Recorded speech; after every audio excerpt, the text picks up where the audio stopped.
লাইফে এমন একটা সময় ছিল টিকটকের প্রতি আমার এত ইন্টারেস্ট কাজ করতো, মন চাইতো সারাদিন ভিডিও এডিট করে পোস্ট করি। তখন আমি সারাদিন টিউটোরিয়াল ভিডিও দেখতাম কিভাবে ভিডিওর কোয়ালিটি একটু হাই করা যায়। তখন আমি বিভিন্ন এডিট শেখার চেষ্টা করতাম। আর এখন আমি একটা ভিডিও আপলোড দিলে আমার আর 10 দিনও খবর থাকে না। তখন যদি ভিডিওতে ভিউ না আসতো তারপরেও আমি হাল ছাড়তাম না, রাতের পর রাত জেগে ভিডিও এডিট করতাম।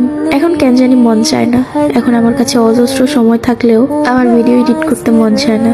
কেন জানি অলসতা কাজ করে শরীরে, ফোনও দেখতে ইচ্ছে করে না খুব একটা। সারাদিন একা একা থাকতে মন চায়। কেন এমন হচ্ছে আমার সাথে জানো? তোমার স্বপ্নে যখন একটা মানুষ বারবার আঘাত করবে তখন তুমি তোমার স্বপ্নটাকে আঁকড়ে রাখার চেষ্টা একদমই ছেড়ে দিবা।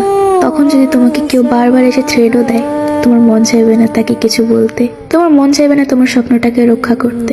আমার সাথে ঠিক এমনটাই হয়েছে। আমার স্বপ্নতে একবার না বহুবার আঘাত করেছে তারা। আল্লাহ তাদের এই রমজানের উসিলায় তাদের মস্তিষ্কটা পরিষ্কার করে দিক, আমিন।